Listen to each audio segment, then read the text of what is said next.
Bem-vindos a mais um vídeo do nosso canal Proventos Futuros. Neste vídeo estaremos falando sobre o Banco Santander, vamos falar da política de dividendos, regra para o pagamento de dividendos e JCP, vamos falar também do payout do banco, as datas que o banco costuma realizar os pagamentos dos proventos, vamos falar também de alguns dos destaques do terceiro trimestre de 2023 do Banco Santander e dos nossos quadros Preço versus indicadores fundamentalistas, meta financeira e preço teto. Falando um pouco sobre o Banco Santander, temos aqui no perfil corporativo, que o banco é o terceiro maior banco privado no Brasil e o único banco internacional com escala no país. O banco atua no segmento de varejo e atacado com ofertas de alto valor agregado, que permite oferecer um amplo portfólio de produtos e serviços para as pessoas físicas, pequenas e médias empresas e o atacado. O Banco Santander faz parte do Grupo Santander, que é uma instituição financeira fundada na Espanha. Agora vamos falar um pouco da política de dividendos do Banco Santander. Vamos falar um pouco aqui das ações do Santander negociadas na B3. Temos aqui o ticket SAMB11, as ações Units, SAMB3 para as ações ordinárias e SAMB4 para as ações preferenciais.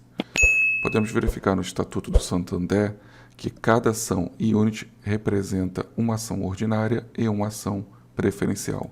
Outra informação também que podemos verificar no Estatuto do Santander quanto às ações preferenciais, ou seja, o ticket SAMB4. Esses têm dividendos 10% maiores do que os atribuídos às ações ordinárias. Sobre a prática de distribuição de proventos do Banco Santander, temos a informação que a primeira das 4 aspirações do Banco Santander é ser o maior banco no Brasil em geração de valores aos acionistas. Em linha com esse objetivo, o Santander pretende remunerar os seus acionistas com a distribuição de 50% do seu lucro líquido anual ajustado e apurado de acordo com as normas brasileiras contábeis. Então, o Banco Santander ele busca ser o maior banco no Brasil em geração de valor para os seus acionistas e ele tem aí esse objetivo de distribuir 50% do seu lucro líquido anual, obviamente de acordo com as normas brasileiras contábeis. Vamos falar um pouco aqui também do histórico de dividendos e juros sobre capital próprio. Bem, no site de relações com investidores do Banco Santander, temos um histórico de pagamento de proventos do banco desde 2007. Então, nesse documento temos basicamente aqui o tipo de provento que foi pago, a data de pagamento, o montante pago em milhões e uma observação aqui quanto ao pagamento das ações ordinárias, preferenciais e as units, ele coloca o valor em lote de 1.000 ações. Então temos essas informações que podemos verificar o histórico de pagamento de dividendos do Banco Santander, como eu disse anteriormente, desde 2007 até o ano de 2023. Vamos falar um pouco das datas que o banco costuma realizar o pagamento dos seus proventos.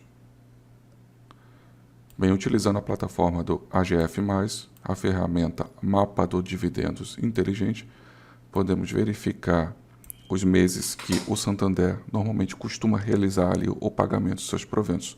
Então temos aqui os meses de fevereiro, abril, julho, outubro e dezembro.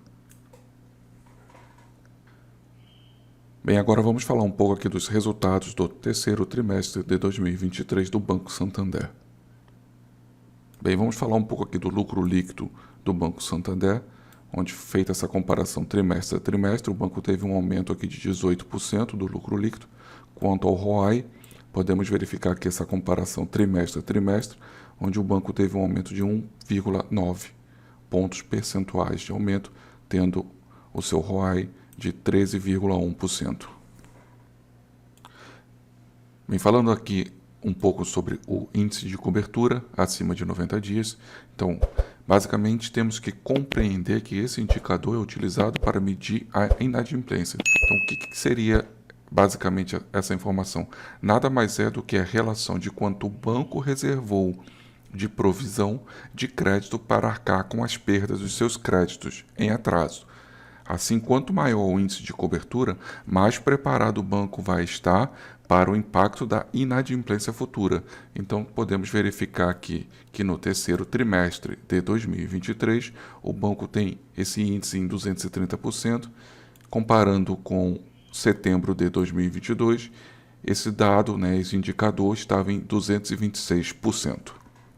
Outra informação que podemos verificar aqui no relatório quanto aos índices de inadimplência com melhora relevante no período over 90 dias, ou seja, no períodos superiores a 90 dias e períodos entre 15 e 90 dias, com destaque para a pessoa física.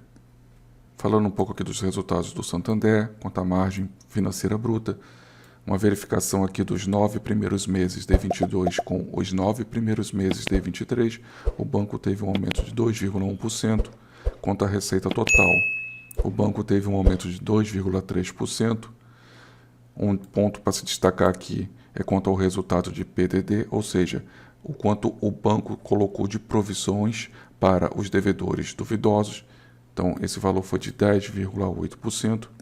E podemos verificar aqui também uma queda de 36%, falando do lucro líquido recorrente, fazendo essa comparação dos 9 primeiros meses de 22 com os 9 primeiros meses de 23, mas temos também aqui outra comparação com o terceiro trimestre de 23 com o segundo trimestre de 23, onde podemos ver que o banco teve aqui um lucro líquido recorrente de 18,2%, ou seja, o banco está fazendo o seu dever de casa, se recuperando basicamente do efeito Americanas que ocorreu aí no ano passado. Quanto ao índice de eficiência do Banco Santander, vamos falar um pouco aqui desse indicador, Então, ele basicamente relaciona as despesas necessárias para gerar receitas, ou seja, quanto menor esse indicador, melhor, pois isso significará que a instituição ela tem a capacidade de gerar receitas com um determinado nível de capital. Então, podemos verificar aqui no terceiro trimestre de 22, com o terceiro trimestre de 23, que o banco ele piorou quanto a esse indicador, quanto a esse índice de eficiência. Bem, aqui no nosso quadro Preço versus Indicadores Fundamentalistas, vamos utilizar aqui o ticket do Santander, as ações preferenciais, ou seja, o SAMB4, num período semanal, onde cada candle aqui representa uma semana de negociação desse ticket. Vamos comparar aqui a cotação no momento que eu estou gravando esse vídeo com o valor patrimonial do banco anualizado. Então temos aqui a informação que o mercado está disposto a pagar a mais do que o valor patrimonial do banco. Então, vamos verificar essa informação em números também.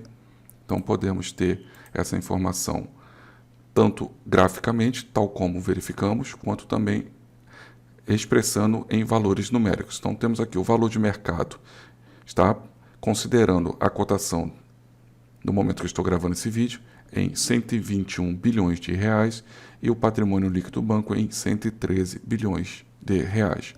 O número total de ações do Banco Santander é de aproximadamente 7,4 bilhões de ações. Podemos verificar essa informação também no Estatuto Social, quanto ao capital social e das ações, onde o banco informa que o seu capital social de 55 bilhões distribuídos aqui, divididos em um total de aproximadamente aqui 7,4 bilhões de ações. Então, meu caro investidor, verificando que as cotações estão acima do valor patrimonial, temos aqui a informação de uma assimetria não favorável. Bem, vamos falar dos nossos quadros Meta Financeira e Preço Teto. Bem, aqui no nosso quadro Meta Financeira, temos o objetivo de receber uma renda anual de R$12 mil na forma de proventos do Banco Santander. Então, para esse estudo de caso, vamos analisar aqui as ações ordinárias, as ações preferenciais e as ações em units. O nosso objetivo aqui basicamente é entender aqui a quantidade de ações que devemos ter e o valor a ser investido para que possamos aqui atingir o nosso objetivo de obter a nossa renda anual de R$12 mil.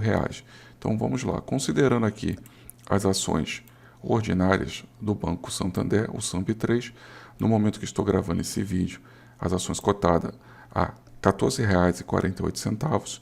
Outras informações que temos aqui é quanto ao dividend yield de 5,48% e um DPA, ou seja, o dividendo por ação dos últimos 12 meses de aproximadamente aqui 79 centavos.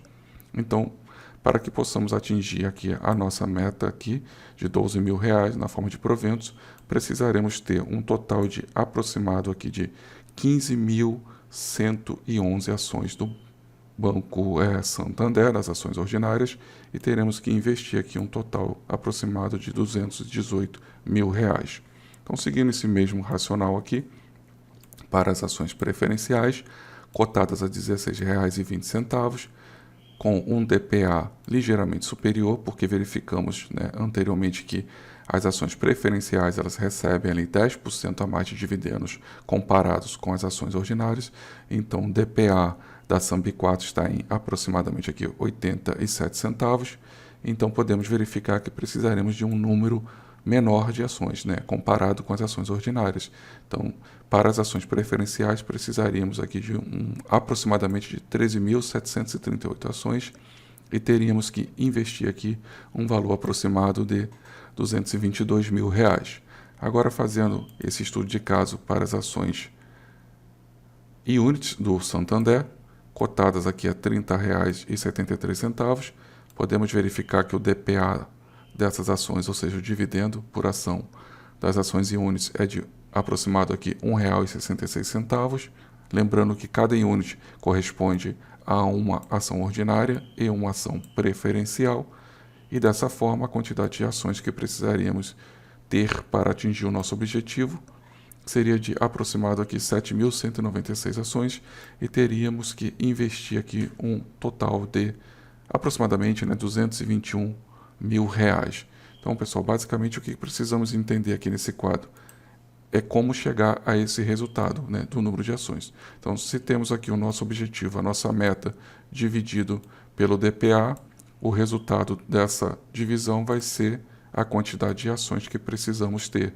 Tendo esse valor da quantidade de ações, multiplicamos com a cotação e vamos ter aqui a informação do valor necessário a ser investido.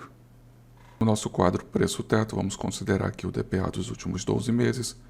Vamos utilizar aqui o ticket SAMB3, cotado a R$ 14,48 no momento que estou gravando esse vídeo. Vamos utilizar aqui o dividendo por ação dos últimos 12 meses, no valor aproximado aqui de 79 centavos. E seguindo a nossa estratégia, onde buscamos investir em ações que remunerem pelo menos 6% de dividendo e yield, vamos verificar aqui também o preço-teto considerando os dividend yield de 6%, 8% e 10%.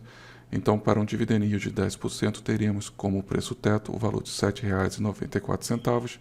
Para 8%, esse preço-teto seria de R$ 9,93. E, considerando 6% de dividend yield, teríamos um preço-teto de R$ 13,24.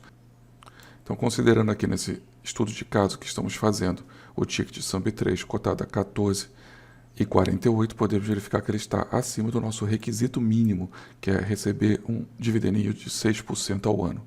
Reforçando que não estamos fazendo nenhuma recomendação de compra ou de venda de qualquer ativo. O nosso objetivo aqui é realizar um estudo de caso para que possamos ter um valor de preço-teto com base no dividend yield que esperamos receber na forma de proventos desse ativo. Se você gostou do nosso conteúdo, compartilhe esse vídeo, se inscreva no nosso canal. Até um próximo vídeo.